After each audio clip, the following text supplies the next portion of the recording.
Hey guys, so depending on how late this video might upload, it's really depending on the situation, obviously. This video might be long, but hey, it is what it is. I gotta talk about this. This is absolutely incredible, and it definitely adds more credence to, again, what Mark Cerny was trying to aim for with PlayStation 5. Remember how I said both Xbox Series X and PS5 are going to be doing roughly the same thing. Granted, Microsoft went with the beefier hardware and CPU. PlayStation 5 is going to be doing things around that to get the same end result, and you guys are seeing that. Again, I know you guys hear me say brute force versus speed, but it's kind of in that same mindset type of thing.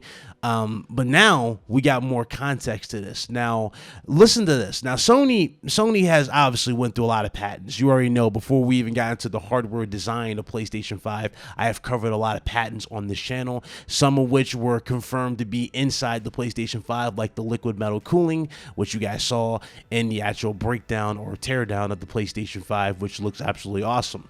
And again, and a few other things. So we broke all this stuff down. But one thing I did not expect to be hit with earlier today was this right here.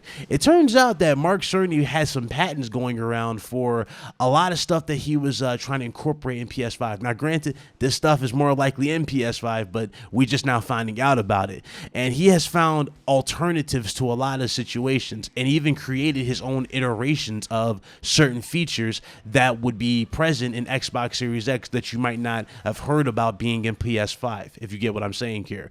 So we're definitely going to break this stuff down. Hopefully you guys enjoy this, and let me know what you guys think. And don't worry, I'm going to put this in layman's terms. I promised that on Twitter. So we're going to put this in layman's terms to the best of my ability, that is. Okay? Let's go ahead and break this stuff down. Let's go ahead and start. I got to give a master shout out to the individual who put us on these patents, the one and only Roberto Serrano. Make sure you guys check him out. Link to his Twitter will be in the description below, as well as all the links to all these patents that we're going to go for, or obviously breakdown. It's okay. So one particular one we're going to start with is involving backwards compatibility and them using spoof clock. Now, again, for those of you that are unfamiliar with the whole spoof clocking thing, well, it's very simple. What they're going to be doing with spoof clocking for this patent is replicating the previous generation to basically give you back and pat with the console. Now I know that might sound a little odd to some of you new viewers on my channel, because my channel's grown since then, but to my older viewers, you guys already know we talked about this through recent patents before. The last patent we talked about was the one that Hip Hop Gamer sent me. It was the one involving legacy back and pat with PlayStation 1, 2, and 3, and this was like a system they were using with the cloud, where the PS5 would mimic the actual systems, where it will allow them to play those games through the cloud and whatnot for legacy back and pat. And again, we're hearing this again through this patent. But don't worry, we're going to actually read these patents. Obviously, I'm going to put them on the screen, and then I'm going to tell you what they do. All right, so let's go ahead and begin. Backwards compatibility through use of spoof clock and fine-grained frequency control. The patent suggests an application runs at a first operating frequency if the application is designed for a current version of a system, and runs at a second operating frequency if the application is designed for a prior version of the system that operates at a lower frequency than the first operating frequency. The second operating frequency may be higher than the operating frequency of the prior version of the system to account for differences in latency, throughput, or other processing characteristics between the two systems. Software readable cycle counters are based on a spoof clock running at the operating frequency of the prior version of the system rather than the true operating frequency. It is emphasized that this abstract is provided to comply with the rules required in abstract that will allow a searcher or other reader to quickly ascertain the subject matter or of the technical disclosure. Again, spoof clock pretty much means that they're replicating a previous system's logic to achieve backwards compatibility. Okay, so that's basically what this patent is telling you right there. That's how they're going to plan to do back and pat for PlayStation 5, and you guys are already seeing that with games being obviously PS4 games running on the system, not just through the architecture, obviously x86, but they're going to be doing that for further use in the future as well. And I do see this particular this strategy, this patent coming in handy when it comes to legacy back and pat in the future, but obviously it's not ready yet. So like I said, even when we broke that patent down, I expect that to be something that we'll get later down the road with PlayStation 5. It's just not here yet. So there you guys go there. Okay. Now, for these particular patterns right here, I'm going to combine all three of these together. So I'm going to have all three on the screen, and I'm going to tell you how all three of these work in conjunction. Because all three of these go back to the PlayStation 5's deep dive. If you guys remember the deep dive with Mark Cerny, he talked about the geometry engine along with crack and decompression. Now, crack and decompression has nothing to do with this. This is more around the geometry engine. But this is how games in general are going to be benefiting from the geometry engines, okay? So we're going to go ahead and break down each particular one. We're going to read these, and then I'll tell you what they do, obviously. Okay, so the first one on screen, we have scheme for compressing vertex shader output parameters. And this pretty much reads, a graphics processing may include implementing a vertex shader and a pixel shader with a GPU. Vertex parameter values may be compressed with the vertex shader, and compressed vertex parameter values may be written to a cache. The pixel shader may access the compressed vertex parameter values that were written to the cache and decompress the compressed vertex parameter values. It is emphasized that this abstract is provided to comply with the rules requiring an abstract that will allow a searcher or other reader to quickly ascertain the subject matter of the technical disclosure. Okay, now let's go to the second one. The second one right here says fragment shaders perform vertex shader computations. And this reads, graphics processing may include implementing a vertex shader and a pixel shader with the GPU. Vertex indices output from a vertex shader may be written to a cache. The vertex indices written to the cache may be accessed with the pixel shader, and vertex parameter values associated with the vertex indices may be accessed from a memory unit with the pixel shader. It is emphasized that this abstract is provided to comply with the rules requiring an abstract that will allow a searcher or other reader to quickly ascertain the subject matter of the technical disclosure. And the last one for this particular section here, and this is the bigger one, varying effective resolution by screen location by altering rasterization parameters.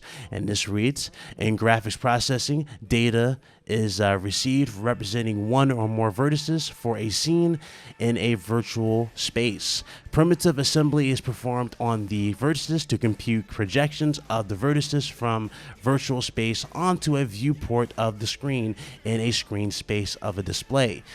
Device containing a plurality of pixels. The plurality of pixels being subdivided into a plurality of subsections. Scan conversion determines which pixels of the plurality of pixels are part of each primitive that has been converted to screen space coordinates. Coarse rasterization for each primitive determines which subsection or subsections the primitive overlaps. Metadata associated with the subsection a primitive overlaps determines a pixel resolution for the subsection. The metadata is used in processing pixels for the subsection to generate final pixel values for the viewport of the scene that is displayed on the display device in such a way that ports of the scene in two different subsections have different pixel resolution. And now, to break this down in layman's terms for you guys, this again goes back into the geometry engine, but it also confirms that the PlayStation 5 is basically using mesh rendering and variable rate shading for the system. And this is obviously, again, with the geometry engine, obviously.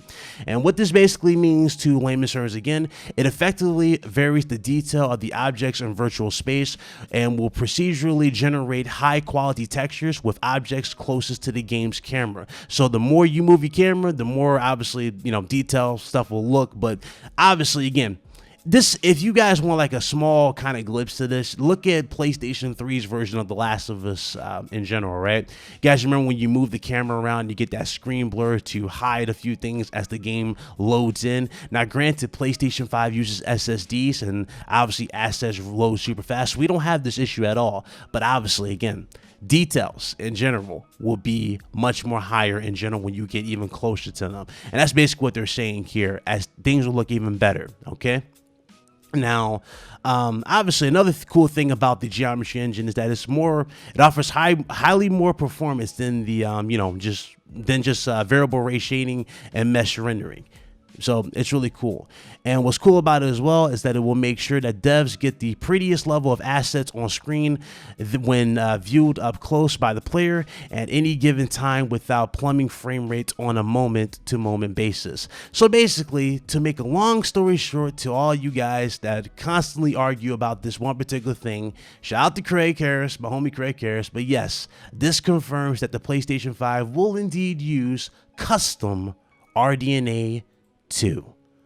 There you guys go. All right. And let's go ahead and go with the last rare, because I know a lot of people are like, yes, yes, yes. Okay. That's the last one right here. Gradient adjustment for texture mapping to non-orthonormal grid. This patent suggests in a computer graphics processing unit, the GPU, having a texture unit when pixel sample locations are based on a non-orthonormal grid in scene space. The texture unit receives texture space gradient values directly from a shader unit or generates them from texture coordinates applied by a shader unit and then applies a transformation to the gradient values configured to adjust the gradient values to those which would arise from the use of a orthonormal screen space grid. So what exactly does this mean? Well, this pattern pretty much means like it's basically referring to textures like checkerboarding, horizontal and vertical interlacing, and pixel or per pixel modifications and other things like that. And it's basically saying that you know, like dynamic texture mapping is basically what it is. So dynamic texture mapping, very similar to what you guys see with dynamic resolution, but this is strictly for textures. So that's my best way of putting that in layman's terms for you guys. Okay. So obviously, again, all the links are in the description below. Let me know what you guys think about all this in the comment section below. Again, awesome to hear confirmation of and all this stuff. And like I said before, I'm very excited, man. Mark Cerny is definitely a genius, and he definitely needs to be commended for his work for this. And it really does show the dude's a maniac when it comes to tech. And wow. That's awesome. Can't wait to see games in the future for PlayStation 5. I mean, granted, we're already wild right now with Demon's Souls and Ratchet and Clank and Spider-Man. But obviously, as the years progress, what else are we going to be getting for PlayStation 5? Obviously, we're waiting to see what God of War Ragnarok's going to look like as well. But let me know, what you guys think in the comment section below. Sound off, and yeah, let me know what you guys think. All right. Until next time, this is Big Cloud Gaming. Thank you guys so much for watching. You guys have an awesome one, and I'll see you guys in the next one. You guys be blessed. And obviously, yes, I'll see you guys on RGT. It is Friday after all. For those of you that are new here, we live stream every Friday at 5 p.m. Eastern time with the guys. And it's kind of a laid back stream. We talk about stuff, but we have more fun with it. It's not necessarily just me talking about, what I do normally, but more of a chill, relaxed type of vibe. So I guarantee you'll have a good time if you come by. That's for sure. But anyway, let me go ahead and end this video. It's already long enough. Let me know what you guys think in the comments. And thanks again for watching. Y'all be blessed. Later.